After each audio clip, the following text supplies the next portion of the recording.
It's a lost world. Now extinct, long gone. On the surface, blown away by the tempests of time. 186. But there are some remains. For over 140 million years, they lay hidden deep in the sandstone. These scientists are about to solve the mystery. 48,5. Diese Erfahrbarkeit einfach so. It makes it tangible. The mists of time are dispelled for a moment, and you really feel you missed something special here 140 million years ago. Fast vor 140 Millionen Jahren. 140 Millionen Jahre ist Well, first off, 140 million years is a stretch of time that completely transcends human imagination. But we intend to do all we can to find out what it was that made this place so attractive for predatory dinosaurs. herauszufinden, was diesen Ort für die Raubdinosaurier so besonders anziehend gemacht hat. An ordinary common or garden quarry in North Germany. Here, scientists have found hundreds of tracks left by various dinosaurs. Like detectives, they are using all their expertise to piece together a gigantic puzzle. So far, they don't even know all the different kinds of dinosaurs that once walked here. But so many prints in one place is sensational.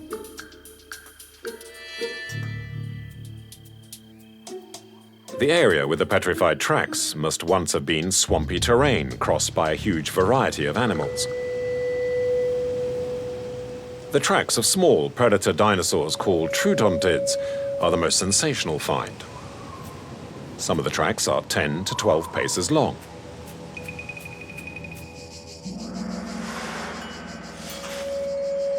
The scientists' theories are at best vague. Their dream is to paint as realistic a picture as possible of the animal, to bring it back to life, as it were.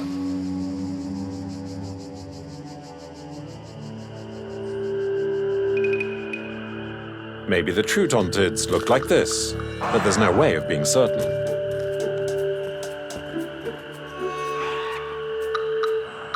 Each new find in the Obernkirchen quarry near Hanover causes a stir. Even the best experts know next to nothing about troodontids. If the scientists manage to fill in the blanks, they'll become celebrities.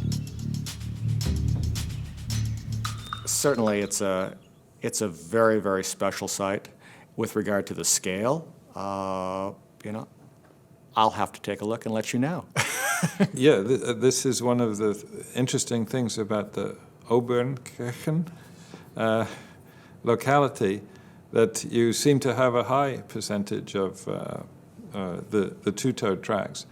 In China, we thought we were very lucky to find only a few, 10 or 15 tracks in total at several localities. So again, this is a surprise. 140 million years ago, in the lower Cretaceous period, the world was a very different place.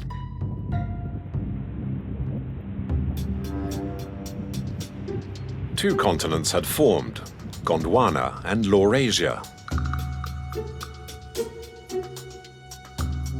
They drifted further and further apart, and the primeval Tethys Ocean between them expanded accordingly. In the region of what is today the North Sea, the climate was humid and tropical. The North Saxon Basin was covered by an inland sea. To the west of Hanover, where Obernkirchen is today, there was a lagoon landscape with small sandy islands.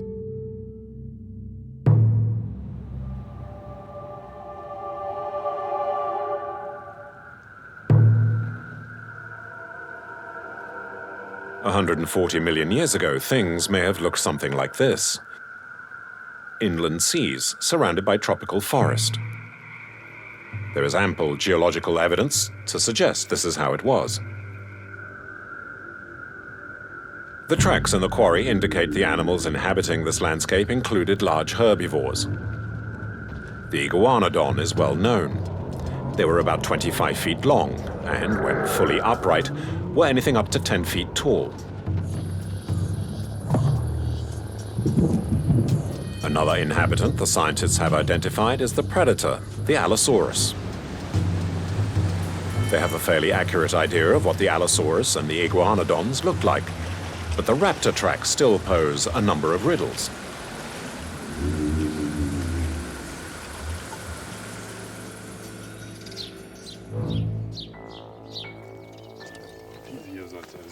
Annette Richter and Thorsten van der Lubbe from the Hanover State Museum are collecting clues.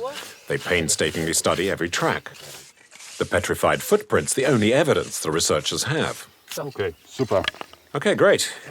Okay, das ist römisch. Okay, so this is Roman 2. Those are the 4th and 5th.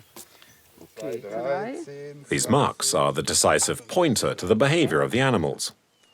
That is what makes them so valuable. It's still hard to say how many different tracks there are. We bet against each other and the estimates differ widely.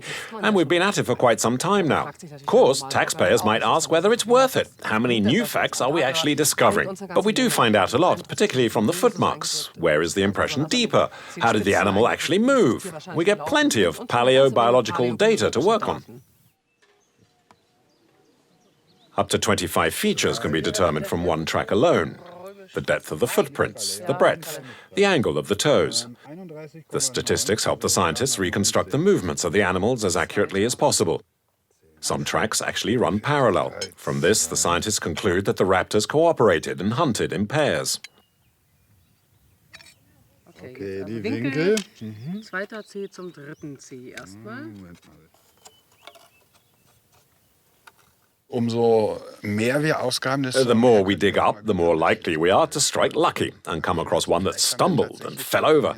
Or we may find traces of a fight or some other unusual event. davon oder es ist sonst irgendetwas Ungewöhnliches passiert.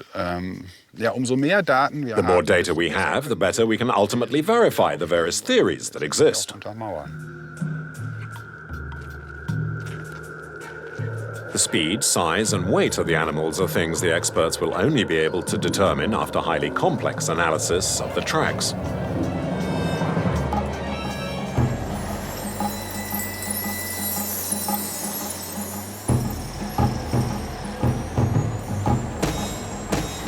From Monday to Friday, there's the routine work of extracting sandstone from the quarry at Obernkirchen.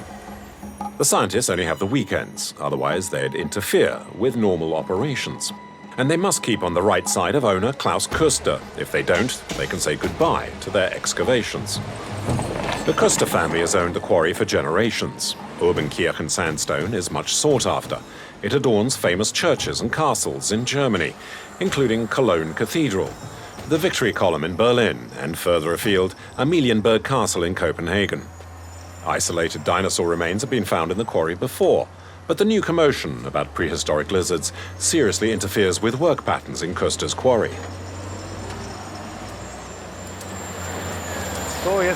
Now we'll see the back end rear up.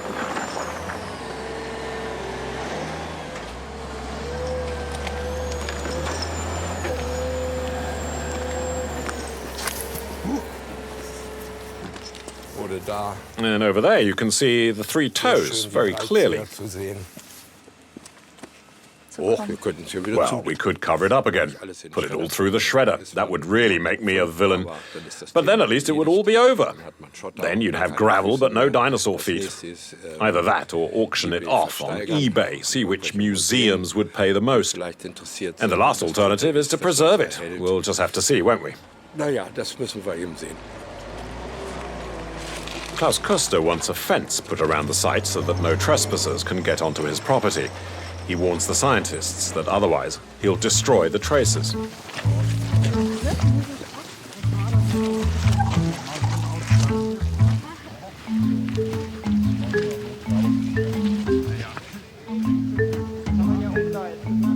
As soon as work in the quarry is over, Annette Richter and her team of voluntary helpers are on site. These honorary archaeologists spend all their weekends here, come rain or shine. Come on, up the ladder, off we go.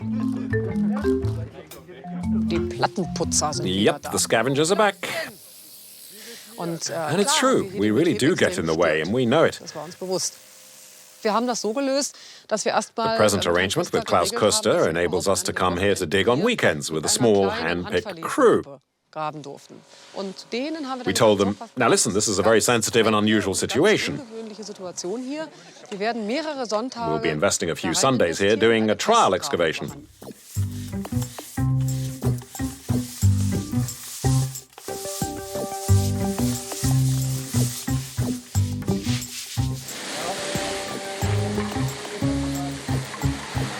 The volunteers are pressed for time. Afraid that the owner might stop the digging, they try to secure and chart every trace as quickly as possible. And there's another snag. Some footprints have blurred outlines and cannot be attributed to any given animal. Other animals have walked over them, destroying the original tracks.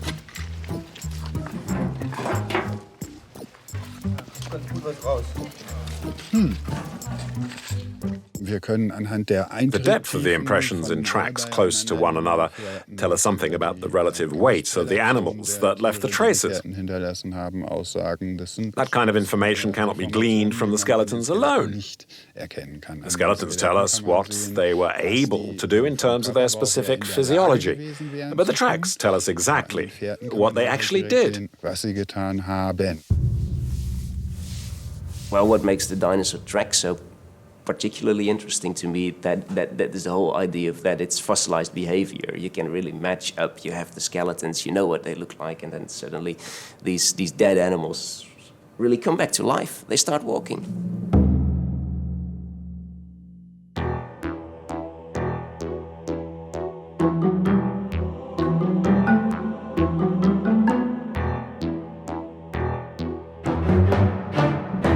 Bones alone say nothing about the motions and behavior of the prehistoric lizards.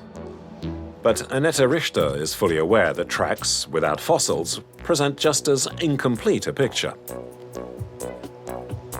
She turns to the Natural History Museum in Berlin, looking for a little help from her friends.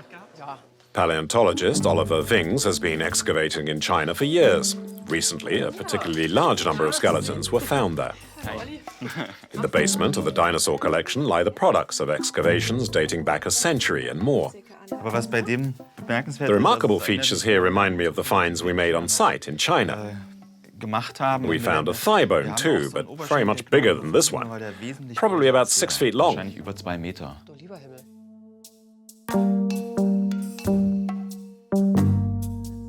Oliver Wings has recorded his excavations in Outer Mongolia on video.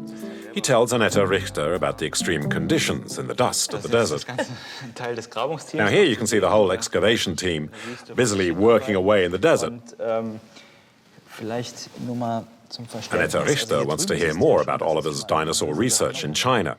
The excavations lasted over 3 months, but the paleontologists had to leave their finds behind because of the strict Chinese export regulations. In the course of their excavations along the Silk Road, Oliver Wings and his assistants think it likely that they found a sauropod. You see, they all work the same shift, so let's see if we can find something else. The big herbivores can be anything up to 35 meters long. Animals like the North German raptors have not yet been found in this region. Annette Richter is impressed, but she hasn't really got any further. Given the numerous raptor finds in other parts of China, Oliver encourages her to go out there herself. Here you can immediately see what it is. Oh, you sure can. It's a nice little tooth. It still has a serrated edge, look. That's right, a proper serrated edge, like a steak knife. This was a predator dino, in all probability an allosaurid, or something very close. Of course, we're looking for trune-tondid teeth, not allosaurid fangs. They're a bit smaller. The Chinese raptor finds a few years back involved a number of pioneering revelations about the dinosaurs. The skeletons are incredibly bird-like in the sense that they have wishbones, they have bony breastplates, they have all these attributes that we see in modern birds. That combined with the specimens that we found in northeastern China, which we can really show that these animals were feathered. And when I say feathered, not just feathered with a downy sort of covering, but feathered with the same sorts of feathers that you would see in a modern bird. It's a crucial insight. If the Obernkirchen raptors were relatives of the Chinese finds, they were probably also feathered. The feet are the features most likely to prove whether they're related. The North German Trutonids are particularly remarkable for their toes, the second of which was a razor-sharp sickle claw that served as a weapon.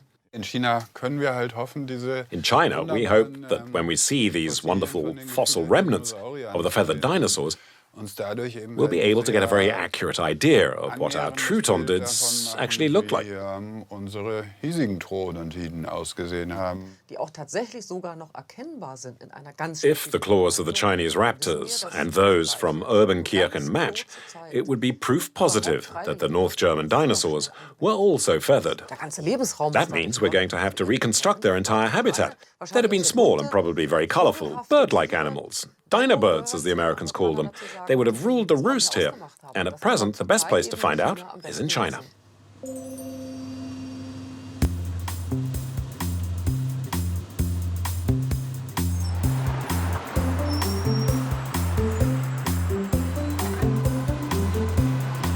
So Annette Richter and Thorsten van der Lubbe traveled to Beijing. In recent years, China has become a mecca for paleontologists. They want a first-hand view of the spectacular finds made by their Chinese colleagues. That way, they're confident they can establish precisely the outward appearance of their predators. Nice to meet you. Yeah, me too. Nice to meet you. Paleontologist Xing Zhu is one of the world's leading experts on these bird-like dinosaurs. At the Chinese Academy of Sciences, he studies their plumage and their physiology.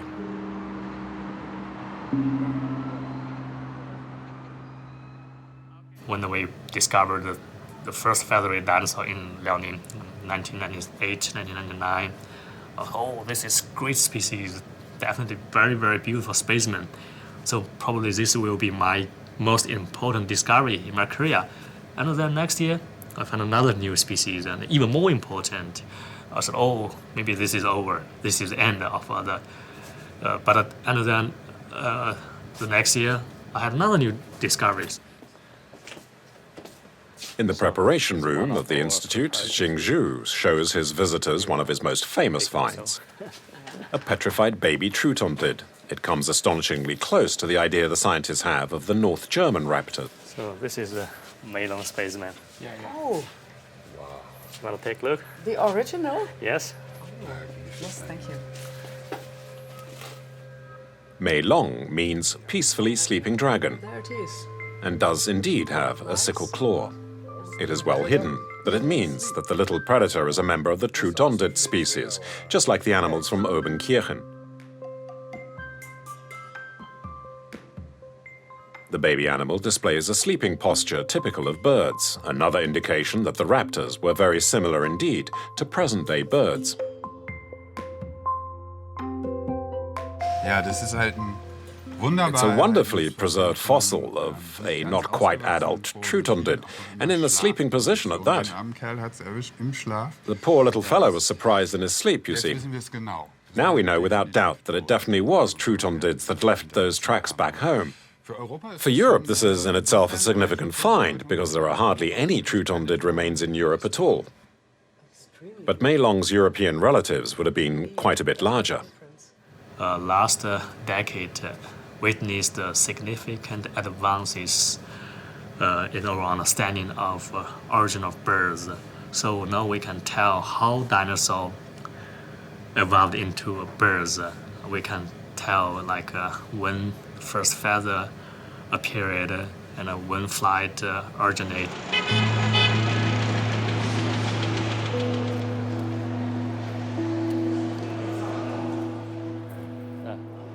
Evolution from dinosaur to bird can be minutely observed at the Tianyu Natural History Museum south of Beijing. Here, hundreds of petrified fossil imprints are exhibited. Their physiology, skeletons, claws, and even plumage are well preserved. Some of the ancestors of our present-day birds even had teeth. There are some typical flight feathers, large, rigid feathers that we believe it functioned in flight. And also there are feathers like more downy-like, we call downy-like feathers, probably insulation, maybe other functions. So you see dinosaurs already have different types of feather on their body.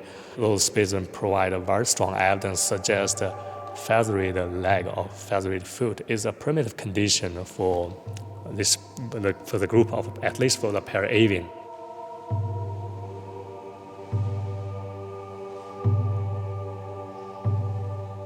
Es wird einfach alles begreifbar. It makes it all so much more tangible, more colorful, more varied.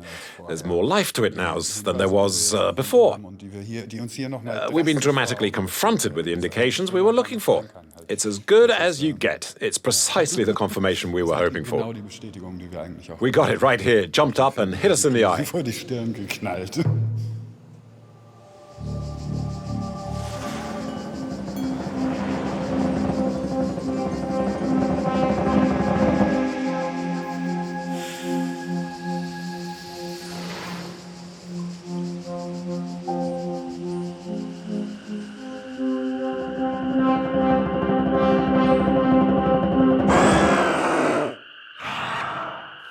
Speculation has become certainty.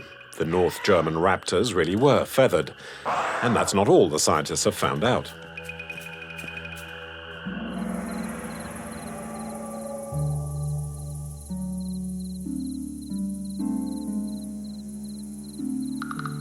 From the remnants and the fossils, they have reconstructed the size of the raptors.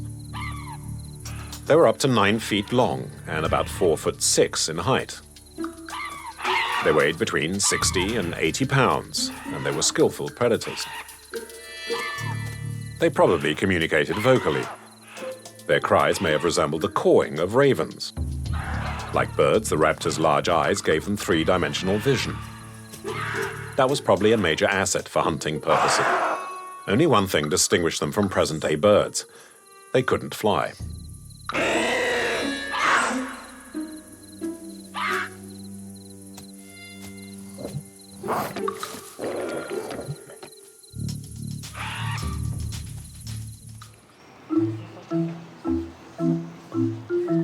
But how can the scientists reconstruct the motions and the speed of the raptors? To validate their new insights, they fall back on an old trick widely used in paleobiology. They compare the predatory dinosaurs with a similar animal that still exists today, the emu. Right, here's the enclosure. Okay, thanks.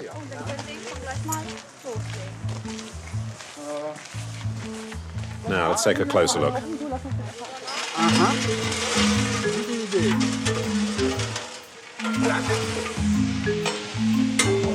It wasn't really smooth enough. There's still a few little bumps in it. You have to roll around a bit first. Yeah, right. Yuck, right into a big fat turd.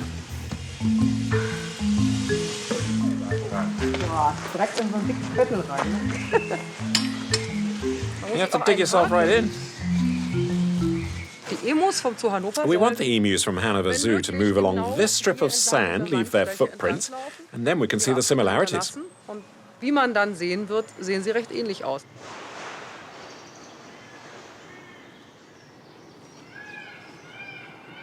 Like the raptors, emus can't fly.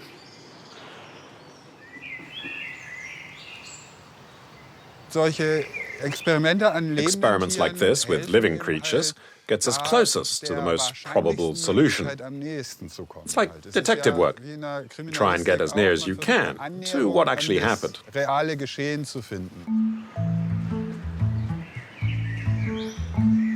The quality of the soil has a decisive impact on the tracks the birds leave. Wet sand is the only medium that gives a really precise footprint. Come on, you can do it. Don't pussyfoot around. Come on, come on. Oh, actually, that wasn't Curly. He's the big favorite. It was the other one. We have to give him a name as well. Oh, the results are quite respectable. Well, actually, no, it's really good. It's excellent. Yeah, really good. In dry sand, the print is much broader. In wet sand, it's a lot clearer and better defined. If the bird is moving quickly, you see more of the claws than of the toes themselves. You get different imprints with animals crossing different substratas at different speeds. And then you realize that when you're looking at fossil dinosaur footprints, you really always need more than 5 or 6 if you really want to draw conclusions from a set of tracks. The emu prints are indeed similar to those of the raptors. From their investigations, the scientists have calculated that the dinosaurs could move at anything up to 30 miles an hour, like emus. But there are obvious differences as well. Was jetzt eine Erkenntnis war, dass What we see here is that emus' feet really are quite fleshy. There's plenty of tissue on the undersides of the feet. The dino's feet were probably either less meaty or we've been underestimating just how agile those animals really were. The observations we've collected by looking at the emus help us to understand better how those dino tracks turned out the way they did. It helps to make our understanding that much better.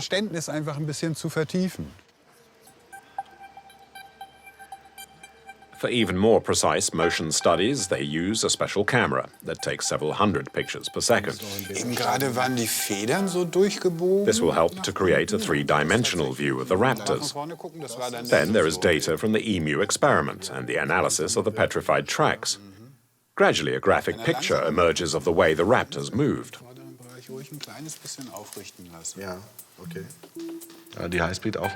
Oh, those high-speed shots you brought us give us a really good idea of the way the toes come together. I've added that to the animation.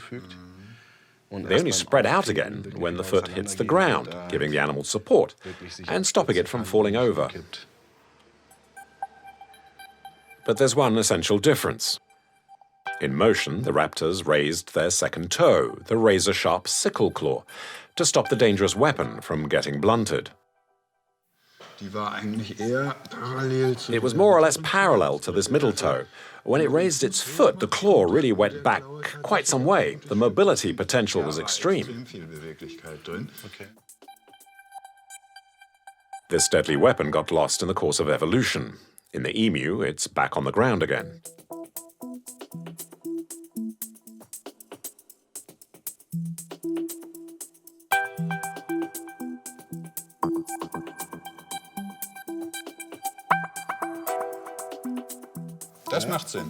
It makes a whole lot of sense.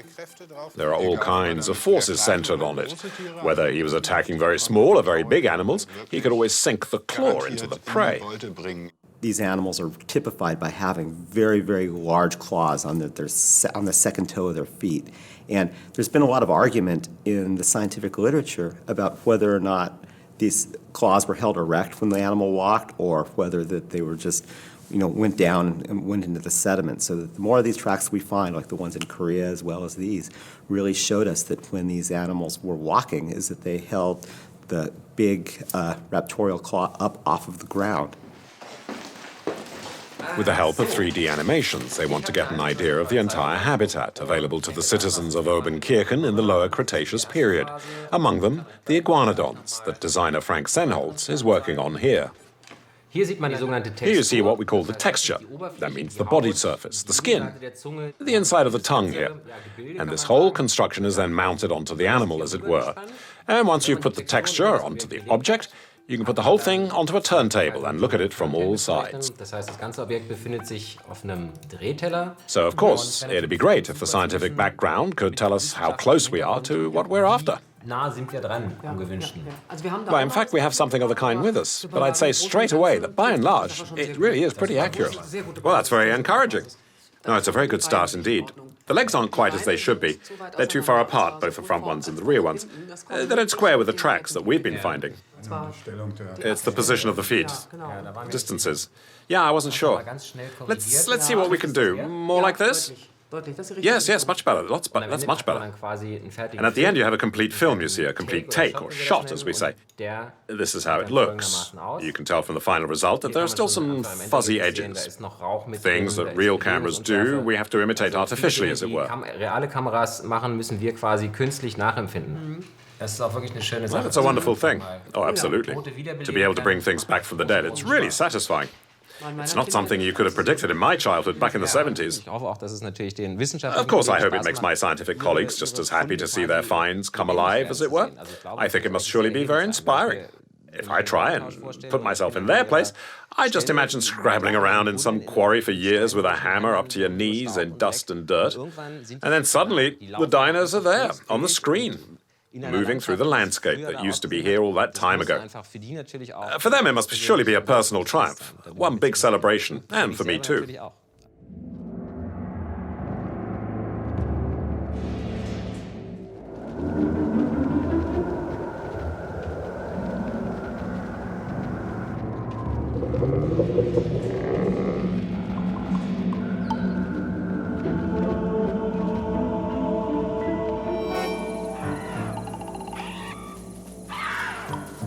Once the raptors, armed with their deadly sickle claws, had discovered their prey, the cumbersome iguanodons had little chance of escape.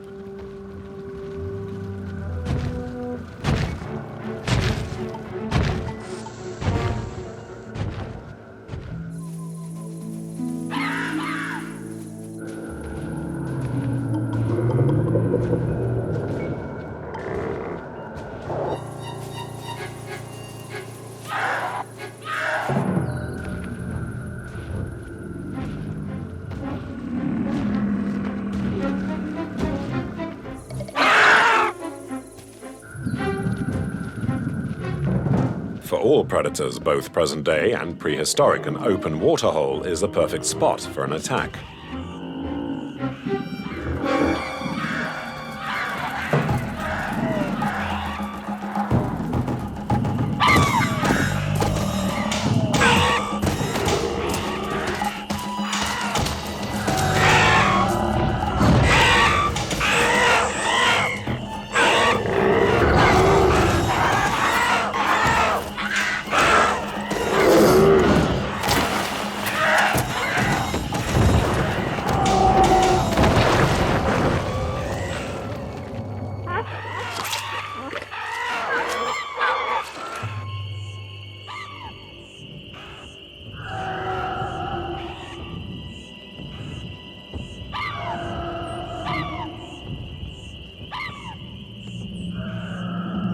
Dem möchte man nicht im Dunkeln. You wouldn't want to meet them in the dark, or in the daylight for that matter.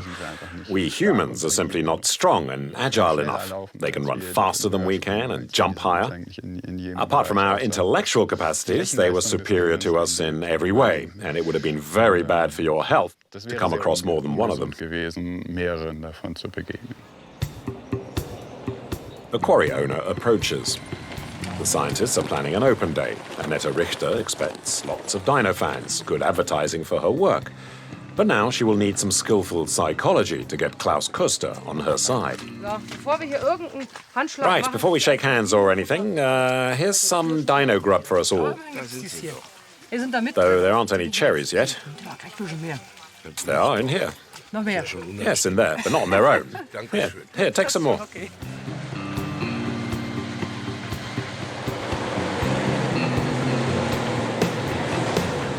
As they check out the locality, Annette Richter once again has to fight to get Klaus Kuster to continue tolerating the archaeological digs in the quarry.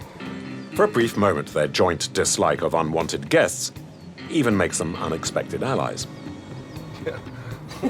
This is our favorite job here, spending hours telling those onlookers that they're not wanted. As soon as they hear there's something to do with dinosaurs going on here, they grab their kids and hit the road. Yes, it was you I meant. No need to run away. There's a sign down there saying that trespassing isn't allowed, right? Yes, I know. The place is crawling with illiterates that can't read. Sorry? Illiterates is what I said, but you can't go any further. You can't get out this way. I've never been here before, but my wife knows her way around here. It doesn't make any difference. She can't climb up the wall, can she? Well, just go back then. Now, that's a good idea. It's always the same. It's always the same tricks, always the same excuses. To a certain extent, I sympathize with them. All these people swarming over his quarry to think that suddenly it belongs to them. We're taxpayers. Sure, we can walk around here. Sure, it belongs to us, they say. But these people have no feeling for the fact that stone is a product, expensive product, that's expensive to get out of the ground. So there's bound to be some bad feeling. It'd be amazing if there weren't.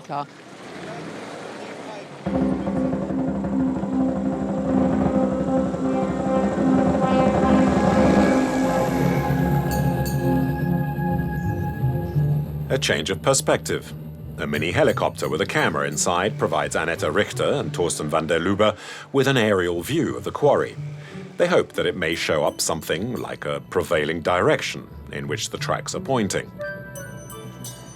In the last few years, techniques like this have brought about major progress in paleontology. About a century ago, one could have looked at a track and tried to match it with the static structure of a dinosaur foot, and that was about as far as you could go, or you could classify tracks into different types and give them names, but as far as biological and biomechanical interpretation goes, a lot of things are possible now that weren't then, and I think that's why tracks are becoming more important as a source of evidence.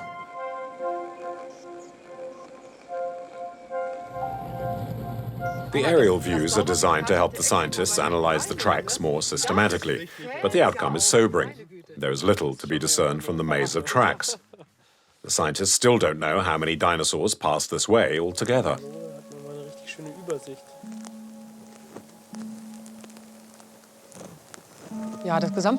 But if anything, the view from above makes the confusion bigger. You can see all the toings and froings of all these animals even more clearly. But there's no prevalent direction, or if there is, we can't make it out. And the view from above reduces the area a whole lot as well. If you have to dig it up, it's really quite a large area, involves a lot of work. Seeing it from above puts it in a different perspective. You suddenly realize that the habitat of all these animals in the prehistoric lagoon was really quite small.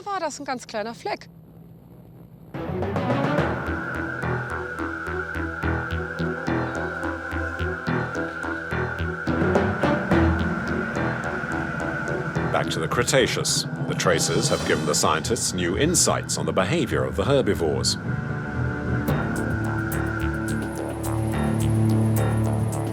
One theory is that in their quest for food, the big iguanodons covered long distances as they roamed the islands in and around Obernkirchen. Sometimes referred to as the cows of the Cretaceous, they probably made their way along the tropical shores.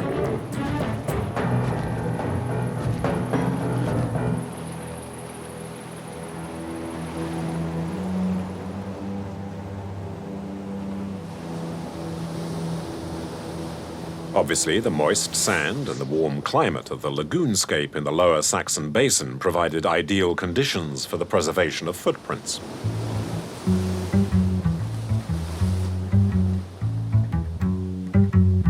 A few hundred miles further north, on what is today the North German coast. Not exactly tropical, but still a good place for prehistoric traces, with its mud flats, sandy beaches and dunes. A fair approximation of Obernkirchen the way it was 140 million years ago.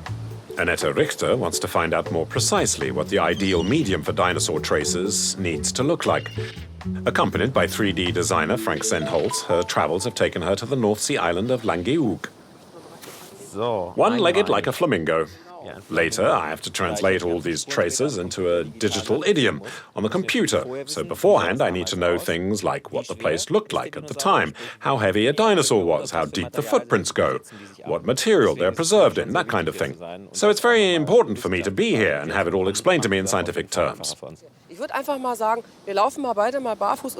I suggest we walk across there in bare feet and then in shoes to see what tracks we leave. Really rolling the foot from heel to toe. Right, and then we'll have a proper look at the place. Really good coming here. Now, that's excellent, an ideal footprint. Everything you need for a proper diagnosis. This sediment here is really good stuff. It has these very, very thin carpets of algae, diatoms as they're called. They stabilize the whole thing. It's almost like a plaster cast when I imagine it and compare it with the prints in the quarry 150 million years ago. That's incredible. More or less, but it's not quite so clear-cut. In the last resort, it's just a little fuzzier. Still, just suppose this footprint were really to be preserved here. What would happen next to preserve it more or less for an eternity? Well, if the tides don't get to it straight away, if the next flood doesn't come up that far, or if the next one after that, then it's easy to imagine how it gradually gets more solid and dries out. And if the next layer of sand covers it and preserves it, then it's on its way. That's how we imagine it. So if I'm lucky, my footprint might be found in 150 million years, always supposing that there are still people around to find it. Yes, except that in 6 hours the next flood is going to come up and wash it away. But otherwise, yes.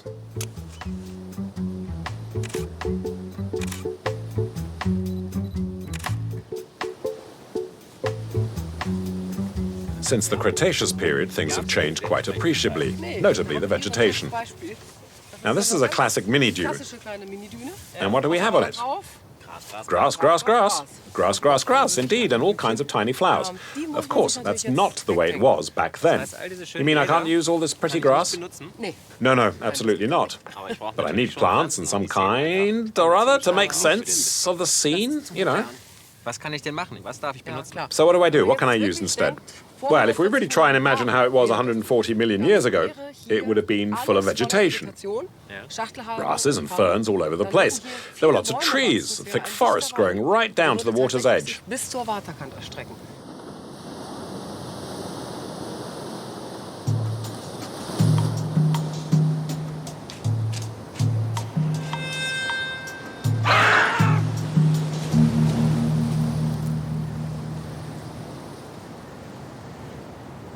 Though the sand islands in the Cretaceous period were much as they are today, the dinosaurs will probably have left their traces in areas covered by standing water.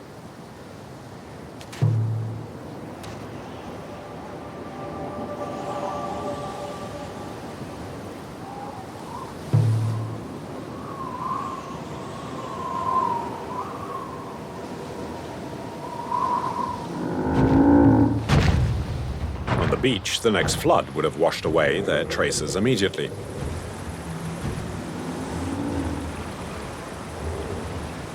So something must have ensured that the dinosaur tracks were preserved for all eternity before the wind and weather could blot them out.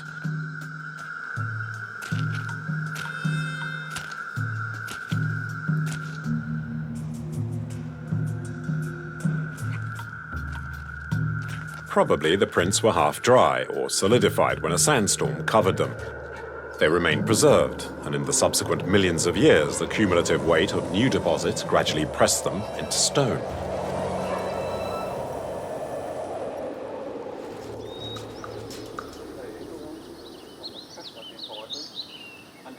Back in the quarry, it's the morning of open day, and owner Klaus Kuster is in one of his moods, and everyone's worried.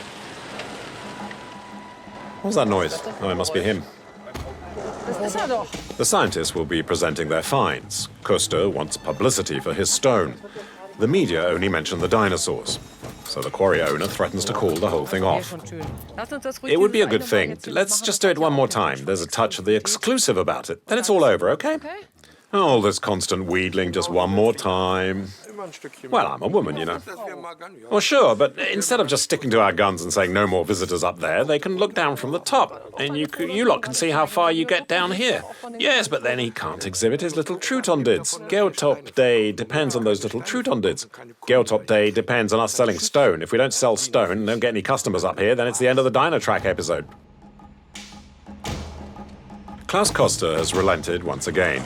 Open day can take place as planned. The whole thing will only work if we all pay attention and keep in touch. It was a good thing you told me in advance, otherwise I'd have had a heart attack on the spot. This way I had 10 minutes to get my face in shape. He's never been one to mince his words, but I can understand.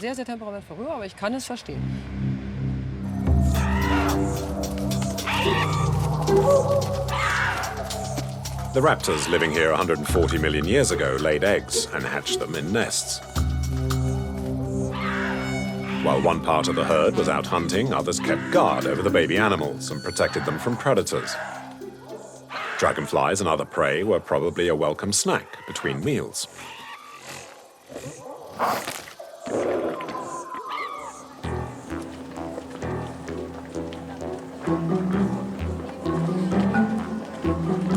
The quarry in Obernkirchen is filling up nicely. Annette Richter and her volunteers can hardly keep up with the demand for guided tours.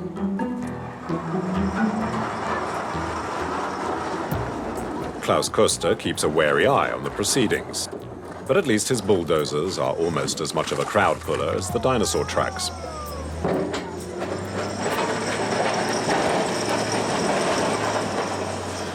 The animals roamed this area in much the same way as an ostrich. I can't imitate them. My spinal column, or at least the top part of it, isn't long enough for me to be able to nod my head like that.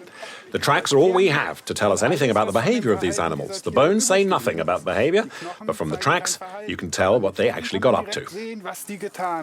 Dinosaurs, to me, are the real mythical beasts. You know, as children, we grew up learning about the dragons and the fairy tale animals. Well, dinosaurs to me are the real animals that once lived right here. And what's exciting, they lived right where we all live.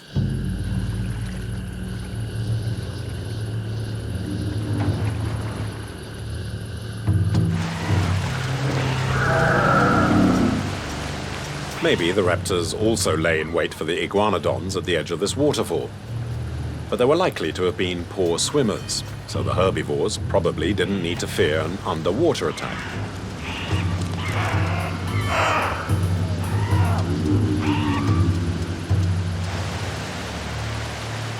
I think a lot of people around the world, particularly those who study tracks, but also those who study behavior and those who are interested in troodontids and their relatives, will find this site interesting. So I think it will get a lot of international attention. It's a site that shows hundreds and perhaps even thousands, once a site gets expanded, of dinosaur footprints that were made millions and millions of years ago. It's similar in some ways to sites that I've worked on, other sites that I've seen, but it has some very, very unique, very, very special things about it. I'm very much looking forward to visiting it. After months of effort, a solution to the financing problem of the dinosaur tracks has been found. The European Union and the state of Lower Saxony have approved funding. An observation platform is to be put up for the dinosaur fans, thus complying with the quarry owner's most important requirement. Above all, the scientists can carry on with their research undisturbed. Lots of tracks have yet to be evaluated, and new ones are constantly being unearthed. Klaus Kuster visits the scientists in their part of the quarry. Rarely have the relations been so cordial. We're just looking to see what's on top of it. If you look here, you'll see that there are proper little reefs all over the place, even where it says Toots. That's all in your section. We've given that up, so no hard feelings, okay? It's fine with me. Fine with you? Sure.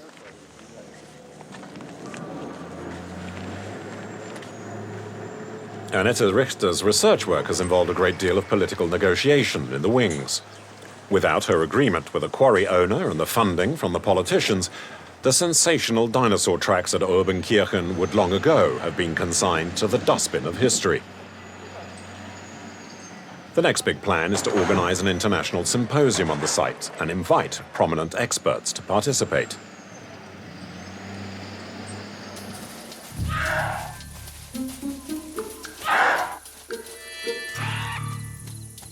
The clues in the sandstone of Obernkirchen have yielded up many of their secrets. The predators hunted in groups, had plumage, and hence a major resemblance to present-day birds. But they also had teeth, and the raptors couldn't fly either, much as they might have liked to.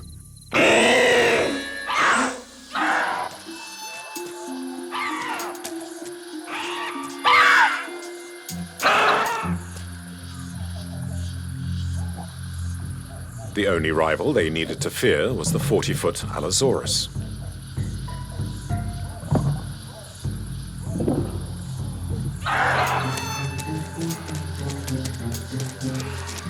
Analysis of the tracks has shown that they sometimes ran parallel to each other, possibly when two of them had both sighted the same potential prey.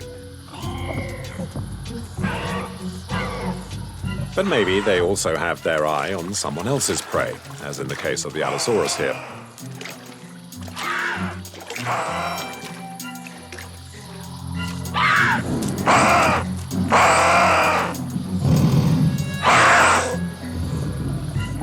When they were in motion, the second toe, the sickle claw, was kept off the ground. It was only used to attack prey. So this is what things may have looked like 140 million years ago in Obernkirchen in the North German lowlands. We don't even know how far these tracks extend. We hope that in the course of the coming years, this place will gradually turn into a site for a research center on dinosaur tracks. We're all happy. All the participants I've talked to so far are completely satisfied. And we hope to spend quite a few more years here working together productively and, of course, discovering what other treasures lie hidden here. The finds in Obernkirchen could soon transform North Germany into an El Dorado for dinosaur experts, particularly if, in the next few years, the scientists working here find more sensational evidence of prehistoric life.